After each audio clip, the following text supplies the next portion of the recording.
सद्दाम हुसैन, एक ऐसा नाम जो सत्ता, क्रूरता और हाँ, अमेरिका के साथ एक बहुत ही उलझे हुए रिश्ते की कहानी कहता है। तो आज हम इसी कहानी की पड़ताल करेंगे और स्रोत सामग्री के आधार पर यह समझेंगे कि कैसे एक शख्स जो कभी सीआईए का कथित सहयोगी था, वही अमेरिका का सबसे बड़ा दुश्मन बन गया। तो सवाल यही है, एक सहयोगी आखिर सबसे बड़ा दुश्मन कैसे बन गया?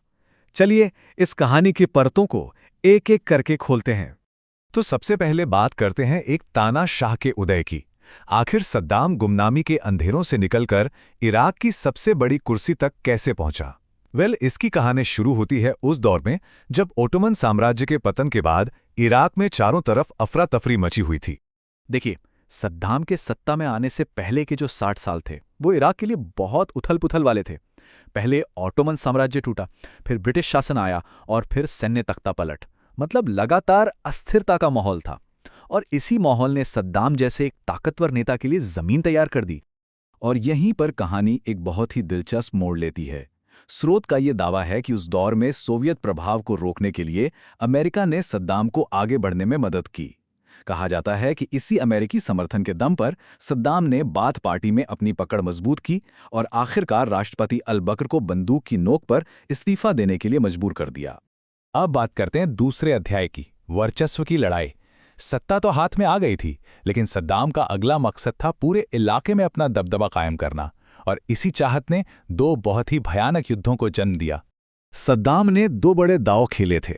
पहला था ईरान इराक युद्ध, जो इलाके में सबसे बड़ी ताकत बनने की उसकी ख्वाहिश का नतीजा था, और दूसरा था कुवैत पर हमला, जो कर्ज और हताशा में उठाया गया एक कदम था। और जैसा कि हम देखेंगे, दोनों ही दांव बहुत ही महंगे साबित हुए।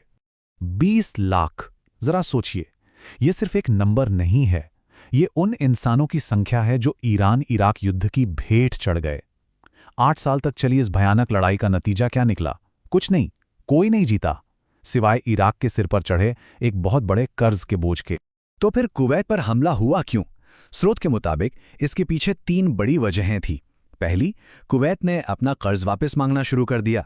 दूसरी, कुवैत पर आरोप लगा कि वो तिरछी ड्रिलिंग करके इराक का तेल चुरा रहा है। और तीसरी, कुवैत ने तेल की कीमतें इतनी गिरा दी कि इराक की अर्थव्यवस्था लगभग तबाह हो गई। कहानी का तीसरा हिस्सा, आक्रमण और हस्तक्षेप। सद्दाम के कुवैत पर हमले ने एक ऐसी महाशक्ति को हरकत में आने पर मजबूर कर दिया जो अब तक इंतजार कर रही थी। अमेरिकी रणनीति को लेकर स्रोत एक बहुत ही चौंकाने वाला दावा करता है। उसका तर्क है कि अमेरिका ने जानबूझकर 5 महीने तक कोई एक्शन नहीं लिया। वो कुवैत को तबाह होते देखता रहा। मकसद? कथित तौर पर मकसद ये था कि कुवैत इतना बेबस हो जाए कि वो अपने तेल के भंडारों का कंट्रोल अमेरिका को सौंपने पर मजबूर हो जाए। लेकिन यहाँ एक सवाल उठता है, अगर सद्दाम इतना ही बुरा था तो 1991 में गठबंधन सेना ने उसे सत्ता से हटा क्यों नहीं दिया? स्रोत कहता है कि ये एक सोची समझी चाल थी। सद्दाम को जानबूझकर सत्ता में रहने दिया गया ताकि वो ईरान के खिलाफ एक बैलेंस का काम करता रहे और इलाके की ये दो बड़ी ताकतें एक दूसरे को काबू में रखें। अब आता है कहानी का आखिरी हिस्सा, सद्दाम का पतन। और इस अंतिम अध्याय की पटकथा लिखी गई 9/11 के हमलों के बाद। 2003 में इराक पर हमले का आधिकारिक कारण क्या बताया गया? सामूहिक विनाश के हथियार यानी WMDs। लेकिन स्रोत एक बिल्कुल अलग ही कहानी बताता है। उसका दावा है कि असली मकसद इराक के विशाल तेल और सोने के भंडारों पर कब्जा करना था ताकि 9/11 के बाद से जूझ रही अमेरिकी अर्थव्यवस्था को संभाला जा सके। इसके बाद सद्दाम का अंत बहुत तेजी से हुआ। महीनों तक भागने के बाद आखिरकार दिसंबर 2003 में वो एक सुरंग में छिपा हुआ मिला। उस पर मुकदमा चला और 30 दिसंबर 2006 को उसे फांसी दे दी गई। और यहाँ स्रोत एक बहुत ही अहम बात की तरफ इशारा करता है। सद्दाम को मौत की सजा सुनाने वाले जज शिया और कुर्द समुदाय से थे। ये वही लोग थे जिनके नरसंहार का आरोप सद्दाम पर लगा था।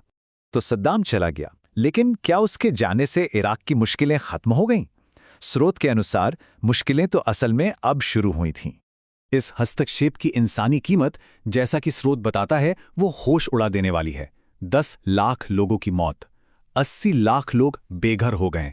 और सद्दाम के हटने से जो सत्ता का खालीपन पैदा हुआ, उसने आईसिस जैसे खतरनाक समूहों को पनपने का मौका दे दिया, जिसने पूरे इलाके को और भी ज्यादा तबाही में झोंक दिया। और अंत में स्रोत अमेरिका पर एक बहुत ही गंभीर आरोप लगाता है, इराक की योजनाबद्ध तरीके से आर्थिक लूट का।